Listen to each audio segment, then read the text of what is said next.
Come along with us as we explore how culture affects youth participation towards sustainability initiatives through different communities in West Malaysia.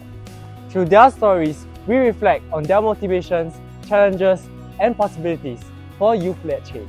University Malaya is Malaysia's oldest and most prestigious public university and has seen students take the lead in turning sustainability concerns into impactful action. Dr. Zida Muhammad, Director of UN Sustainable Development Centre, shared a key example of how a student was frustrated that UM was not doing any recycling. He retrofitted our existing bin into a recycling bin. That was his first project. And then he went on to build the University Malaya Zero Waste Campaign Living Lab. To gain first-hand insight from youths, we also spoke to one of the active youth change makers at UM, Mr. Julian Wong. He's a passionate member of AZEC, a global youth-led organisation that empowers young people to take leadership roles in driving social and sustainable impact through experience. He also shared that his team teaches English to children from the rural parts of Malaysia, which aligns with SDG 4 on quality education. Youths from UM are actively shaping sustainability efforts, but we're interested to find out what cultural factors make this possible or difficult. First, having a culture of volunteerism and intergenerational collaboration is an important driver for the youth participation.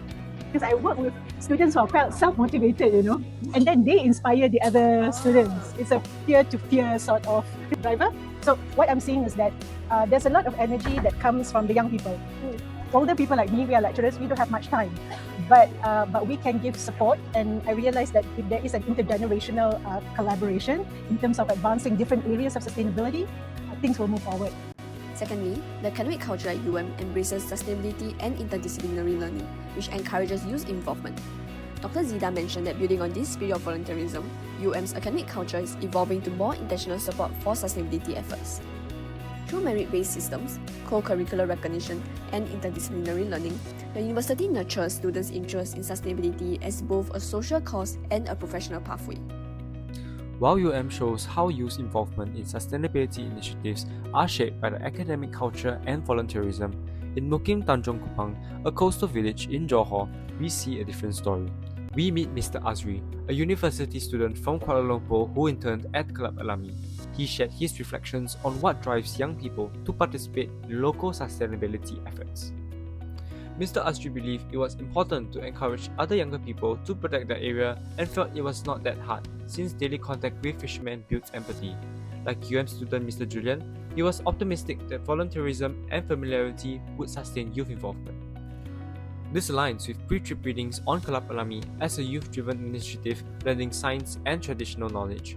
However, on site, we observed that youth participation has declined, with Dr. Serena now focusing more on supporting fishermen than leading youth-led conservation.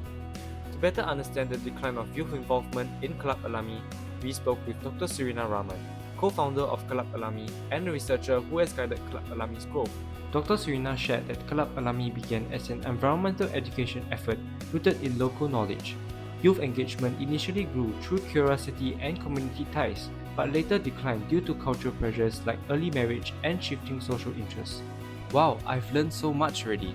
We often talk about youth in sustainability as if it's a universal experience, but really engagement depends on cultural context. The shift in Club Alami prompted us to look beneath the surface. Through the cultural iceberg model, we realized that practices like citizen science were only the visible part.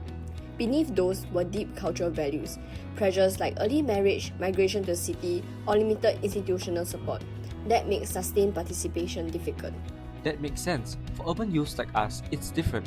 As Singaporean students, we echo more with the UM context as we saw a culture where youth leadership and sustainability is supported by formal systems.